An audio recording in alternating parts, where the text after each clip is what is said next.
Okay, so we're here at the Biologists at 100 conference with Daniel Booth, who's a group leader in Nottingham. And you have three preprints coming out from research you've been doing in your lab, which is very exciting. So we thought we wanted to talk to you about all of these kind of together. And so I'll just begin by asking you to tell me a bit about the main research goal from your lab. Okay, great. Yeah, thank you for this invitation for this interview. So, I think the primary goal of our of the lab is to try to define the mechanisms that underpin both normal and aberrant cell division, and that is with a view to better understanding the pathways that go wrong, leading to disease and health conditions such as cancer, birth defects, miscarriage, and fertility problems. And then I guess as a kind of a secondary goal, what we also like to do whenever possible is develop our own advanced bioimaging tools to address these questions. So it's kind of a two-pronged attack, if you like. Yeah, I mean, it's an important goal, and I love imaging, so Yeah, excellent. Me it's too. great. And so with the three preprints you've had out, what have you found to be the most challenging aspect of getting your work from the lab into a preprint stage? So I think this is I've only had my lab for a few years, so this is the first time I've put out work as preprint as a group leader rather than say a postdoc historically. And so I wasn't 100% sure about what the preprint landscape was like at the moment, so I did get quite a lot of advice from some senior friends and colleagues, and what their views on it now compared to say 10 years ago, 15 years ago, maybe when preprints weren't quite as quite a bigger thing as they are now. Yeah. But they basically all came back to me and said, just do it, Yeah, kind of thing. So we did. So that any challenges getting them to preprint. So I guess at that point I started to think, at what stage do I want a preprint to be out there? And for me, so after having read quite a lot of preprints, some are very good, some are very complete, some are excellent, and others are a bit more half-baked. And so I didn't want to be one of those people with a half-baked preprint. So we decided as a lab policy we'll only submit preprints when they have been basically submitted at the same time to a journal. So we yeah, think it's solid, ready to go.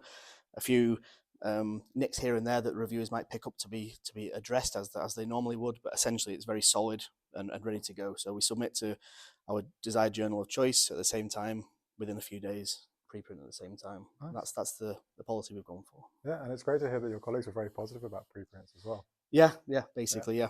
Okay, Yeah. and so having had the preprints come out, have you had any feedback from the research community or any inspiration that has sort of affected the direction you've taken your research in?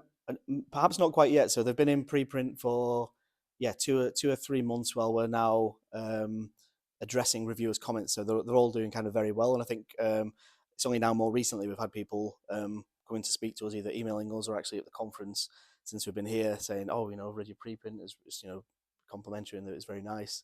Have you thought about doing this, this, and this?"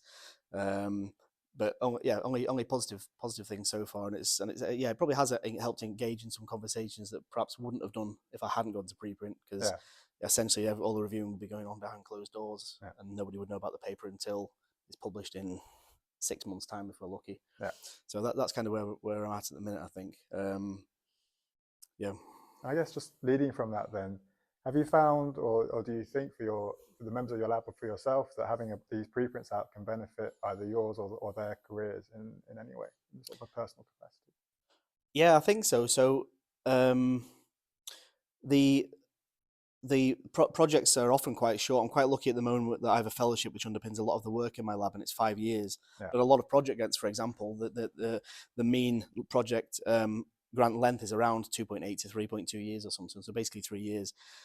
That's not a lot of time to get a staff member in the lab, to generate an approach to test a hypothesis, to study a question, to get the data, to analyze the data, to get a paper written, submitted and published before the grant expires and you apply for the next one. yeah, So I've found what seems to be quite useful is a preprint, is a kind of a bridge between that to help you, so you don't have to, because one of the things I'm learning as a junior PI is if you don't have the funds to continue a project, you unfortunately have to let that staff member go if you can't. yeah, And that's happened once so far, and I've not liked it. But instead of having to wait for the paper, because you can't really apply for the next grant until yeah, you've delivered on the previous one, right? yeah, So the preprint is acting.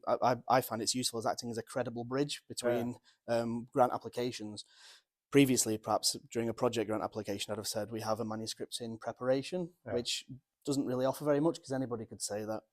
Whereas if you can say and direct to a preprint, especially if you have a lab policy like we do, where we only put preprint out if it's very solid contender and already going into peer review, that acts as a credible approach to show your work, even if it's not quite published in the finalized version in a journal.